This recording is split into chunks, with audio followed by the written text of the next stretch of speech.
Oke, karena seminggu penuh kemarin gue udah bahas tentang cerita utama dari light novel Otome Game, maka kali ini waktunya kita untuk membahas tentang Root the Mary. Jadi persiapkan diri kalian dan mari kita mulai pembahasannya. Dunia Otome di mana Mary tidak dekat dengan Julius dan gerombolannya, lalu menjalani kehidupannya sebagai siswa biasa di dalam akademi. Di mana Leon juga tidak menyadari kalau Mary adalah adik perempuannya yang sama-sama bereinkarnasi dalam dunia game ini. Di mana seluruh alur cerita dari game Otome ini akan berubah menjadi dark. Selamat datang di pembahasan light novel Otome Game Sekai, Root the Mary bagian yang ketiga. Pada part sebelumnya kita sudah mengetahui kalau Leon itu berhasil menyelamatkan Mary dari pernikahan paksanya. Jadi pada saat itu juga Leon dan Mary secara resmi bertunangan.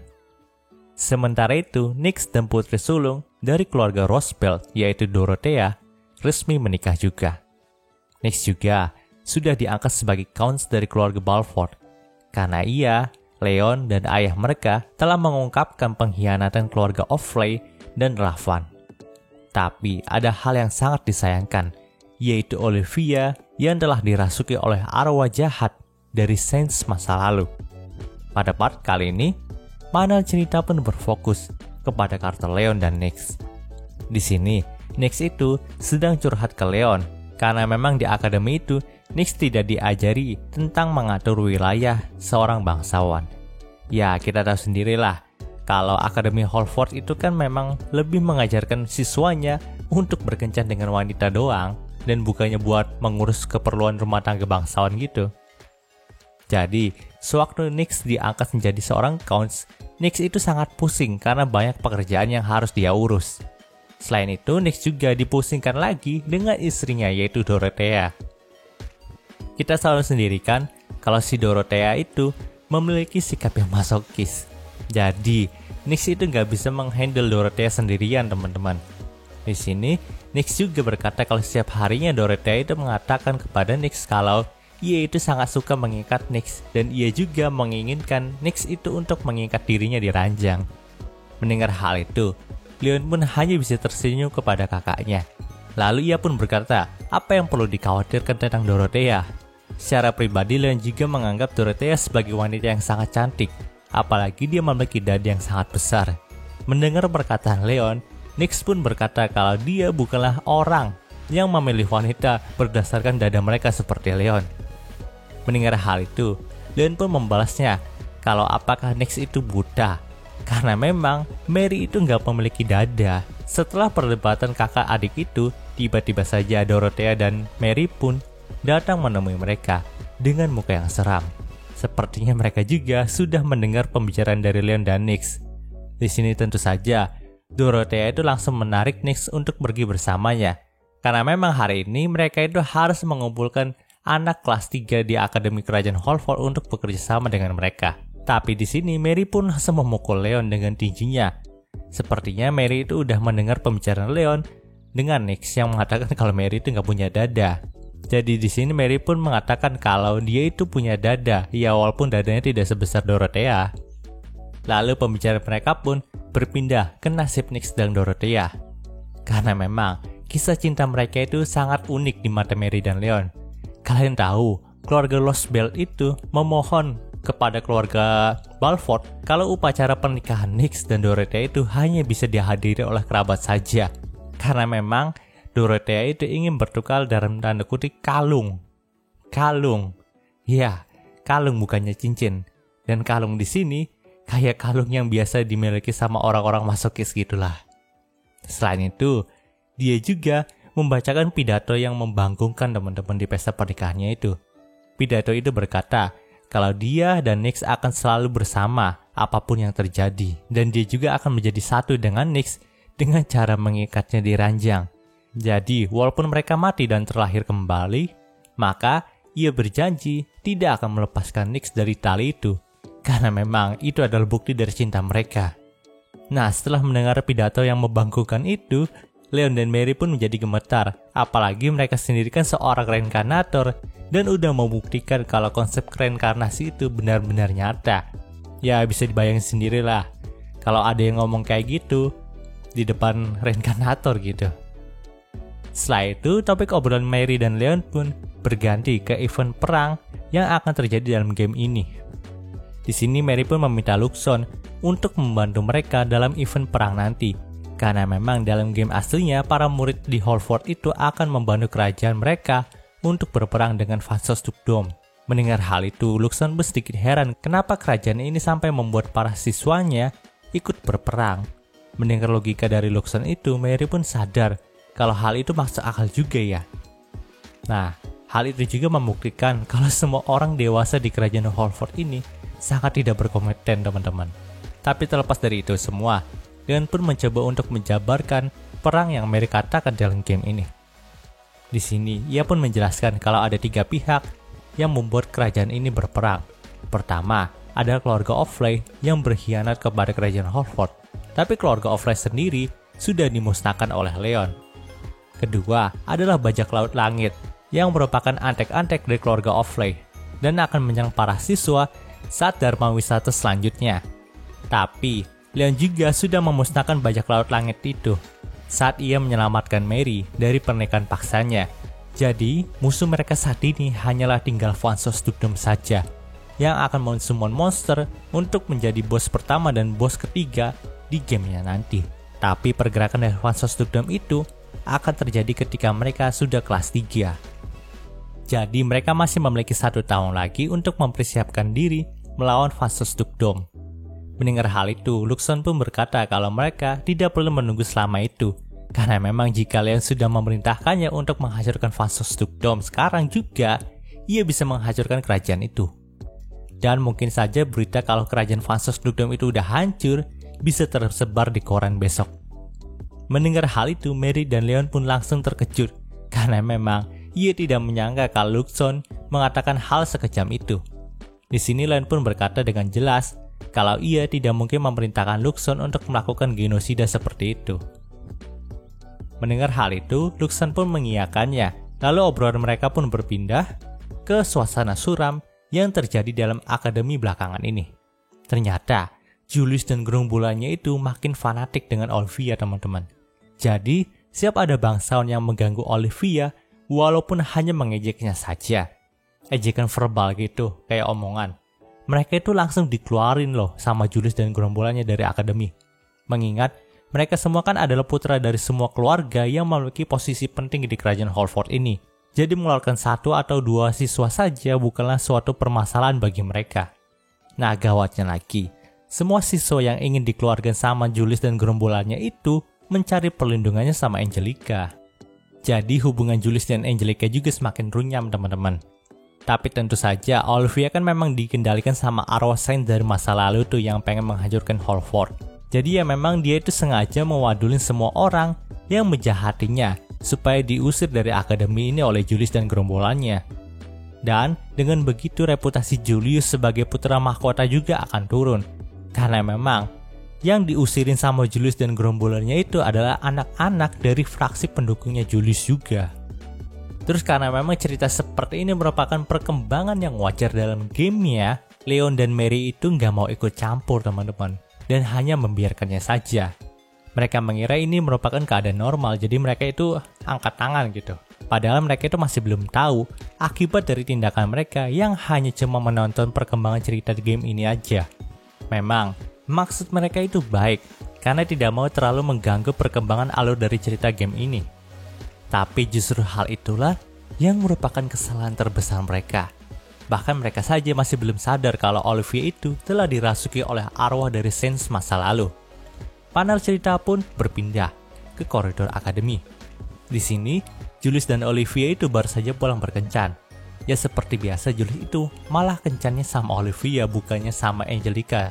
Di sini Julius pun beralasan kalau saat ia pergi berkencan dengan Olivia itu, dia itu nggak pernah merasa dibatasi gitu. Dia bebas melakukan hal apapun. Karena memang kalau ia makan ataupun kencan sama bangsawan lain, tindakannya itu pasti akan selalu dibatasi. Bahkan katanya Julius itu nggak suka makanan yang mewah. Ia lebih suka makan sate tusuk saja, yang notabene-nya merupakan makanan rakyat jelata. Namun saat itu, Angelica pun berpapasan dengan mereka. Di sini Angelica pun mengesampingkan kecemburuannya karena Julius itu berkencan dengan Olivia. Topik pertama yang ia bahas adalah kenapa Julius itu mengeluarkan setiap anak bangsawan dari akademi ini.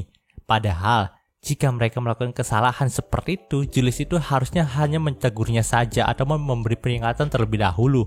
Namun di sini Julius itu malah ngotot dan mengatakan kalau orang-orang itu bersalah karena mengganggu Olivia. Tapi di sini Angelica pun membalasnya lagi, kalau sebagian besar dari siswa yang Julius keluarkan itu adalah anak dari bangsawan fraksi pendukung Julius. Jika Julius tetap mengeluarkan mereka, maka nantinya Julius akan dibenci dan bahkan tidak akan naik tahta di kerajaan Holford ini. Tapi nampaknya Julius itu tidak peduli dengan tahtanya lagi dan terus membela Olivia. Setelah itu, Julius dan Olivia pun pergi dari sana. Panel cerita pun berpindah ke karakter Olivia. Sekarang Olivia itu tinggal di sebuah rumah yang cukup jauh dari pemukiman. Itu adalah rumah yang disiapkan oleh Julius dan gerombolannya. Walaupun rumah itu kecil, tapi semua furnitur dan peralatan di sana sangatlah mewah. Di sini, Olivia itu sedang tertawa terbahak-bahak karena melihat ekspresi Angelica setelah dimarahi oleh Julius. Ia juga mentertawakan Julius karena ia itu sangat mudah diperalat oleh dirinya.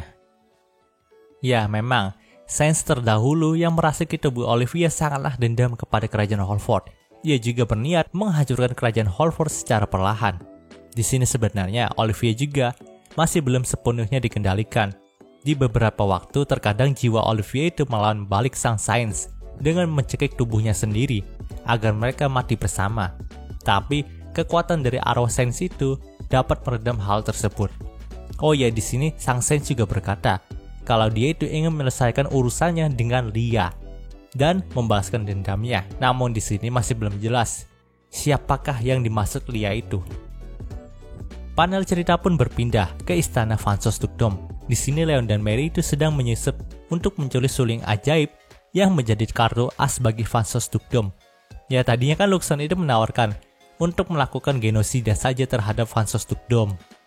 Tapi Leon dan Mary itu menolak rencana Luxon.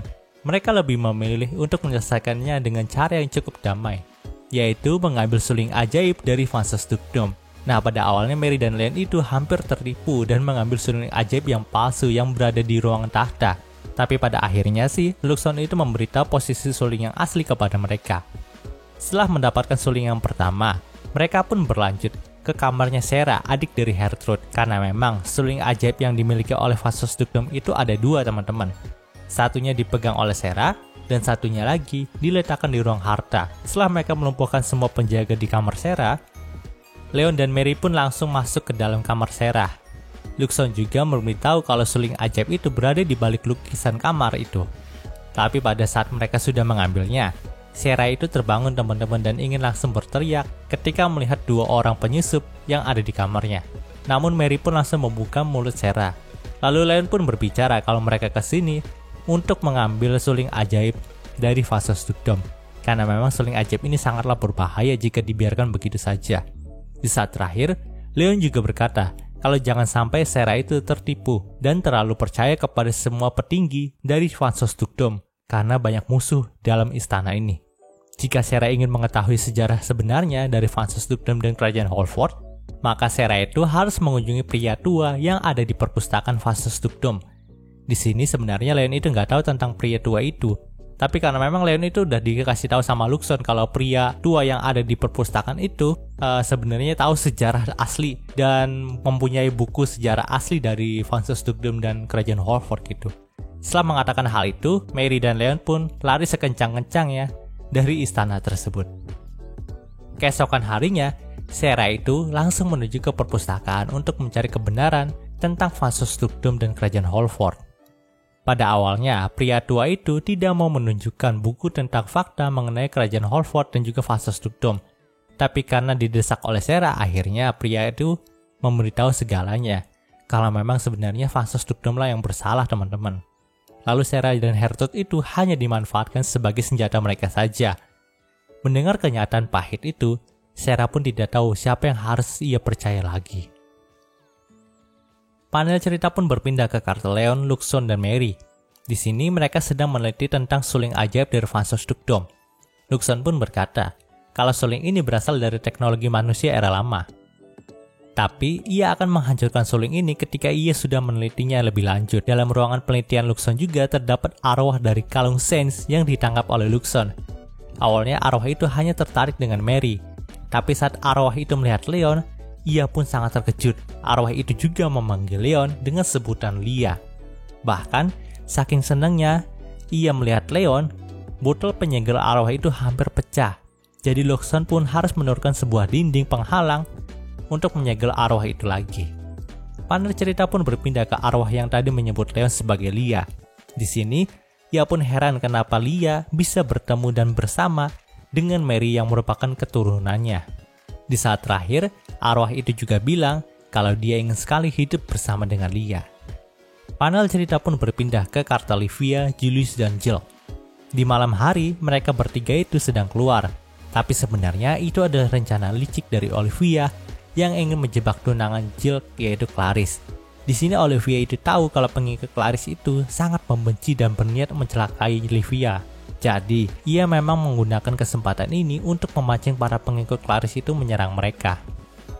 Tapi saat itu, Julius dan Jill dibantu oleh seseorang kesatria misterius, jadi mereka bisa berhasil menahan penyerangan tersebut.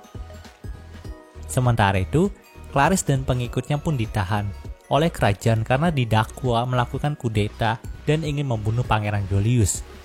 Padahal sebenarnya di sini pengikut Clarice itu dihasut sama pejabat Holford yang berlawanan dengan fraksinya Julius. Dan Clarice juga nggak tahu kalau pengikutnya itu akan bertindak sebrutal itu.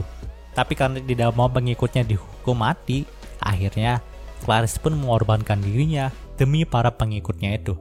Sebelum dikirim ke hukuman pancungnya, Angelica pun sempat mengunjungi Clarice di penjara. Angelica sangat terkejut karena keadaan Clarice begitu memprihatinkan, di mana matanya lebam dan rambutnya acak-acakan. Angelica berkata kalau ia tidak menyangka Clarice itu mengorbankan dirinya demi para pengikutnya. Padahal para pengikut Clarice juga udah bilang kalau mereka itu bertindak sendiri dan Clarice tidak ada hubungannya dengan penyerangan mereka. Namun tetap saja, Clarice tidak bisa mengabaikan para pengikutnya begitu saja. Di sini, Angelica pun meminta maaf karena dia tidak bisa membantu Clarice keluar dari penjara ini. Tapi, ia masih bisa menyampaikan pesan Clarice kepada siapapun. Mendengar hal itu, Clarice pun berkata, kalau tolong sampaikan pesannya kepada Jill. Kalau ia tidak akan memaafkan Jill dan Olivia juga gerombolan Julius. Ia akan menunggu mereka di dasar neraka dan akan membalaskan dendamnya di sana. Ia tahu kalau gerombolan Julius dan Olivia itu pasti akan masuk ke dalam neraka bersamanya. Setelah mengatakan hal itu, Clarice pun langsung tertawa terbahak-bahak seperti orang gila. Angelica pun tidak tahan melihat Clarice yang seperti itu. Jadi ia pun memutuskan untuk pergi dari sana. Setelah itu, Clarice pun dibawa ke tempat eksekusinya. Namun di sini nampaknya Leon itu ikut campur dalam masalah ini. Leon itu membebaskan semua pengikut Clarice dari penjara dan menyelamatkan Clarice ketika perjalanan menuju tempat eksekusinya. Alasan Leon melakukan hal itu juga karena memang ia diminta oleh masternya untuk melindungi Clarice dan para pengikutnya. Master dari Leon juga menganggap kalau ada sesuatu yang aneh di kejadian kali ini. Para murid tidak seharusnya dipenjara ataupun dieksekusi seperti ini. Sementara itu nampaknya Vansos Dugdom akan tetap menyerang kerajaan Holford walaupun mereka sudah kehilangan suling ajaibnya. Entah nekat ataupun punya senjata andalan lain. Di sini Hertrude itu akan memimpin pasukan Vansos Dugdom untuk menyerang Holford. Panel cerita pun berpindah ke makan malam di antara Nyx, Leon, Mary, dan Dorothea. Dalam makan malam itu, Mary menceritakan kisah sedihnya. Kalau dulu, ia harus mengalahkan seekor beruang ataupun babi hutan terlebih dahulu ketika ingin makan daging. Dan karena hal itu juga tinju Mary itu sangat berat teman-teman. Bahkan bisa mementalkan pria dewasa sekalipun. Namun tiba-tiba saja seorang pelayan pun melapor kepada Nyx kalau saat ini kerajaan Holford jatuh dalam kekacauan, di mana para perampok menyerang kerajaan dan ada juga pemberontakan dari dalam kerajaan Holford. Lihat situasi itu akhirnya, Nyx dan Dorothea pun langsung pergi dari sana untuk menghandle keadaan karena memang Nyx juga sudah menjadi bangsawan yang cukup berpengaruh di kerajaan Holford ini. Sementara itu Leon pun mencoba untuk menghubungi Luxon karena memang saat ini Luxon itu tidak bersamanya. Oke, di sini mungkin ada sedikit spoiler dari LN volume 8 ke atas ya teman-teman, ataupun ending dari WN Otome Game ini ya. Jadi kalau kalian yang nggak mau kena spoiler ya, mending skip dulu di bagian ini, di Rute Mary bagian ketiga yang ini ya. Oke, ternyata Luxon itu sedang pergi ke suatu negara yang bernama Kekaisaran. Di sana, ia sedang menghancurkan senjata umat manusia era baru yang masih tertinggal, yaitu Benteng Arcadia. Setelah menghancurkan itu, ia pun berlanjut untuk mencari senjata manusia era baru selanjutnya. Tapi nama dari senjata itu masih belum diketahui. Dan cerita di part ini pun berakhir. Oke, mungkin segitu pembahasan dari Rute Mary bagian ketiganya kali ini. Jika kalian suka video ini, jangan lupa untuk like, komen, dan juga subscribe bila jadi geser agar gue lebih semangat lagi dalam membuat video dalam channel ini. Terima kasih telah mendengarkan sampai detik ini. Gue Gary Christopher, signing off.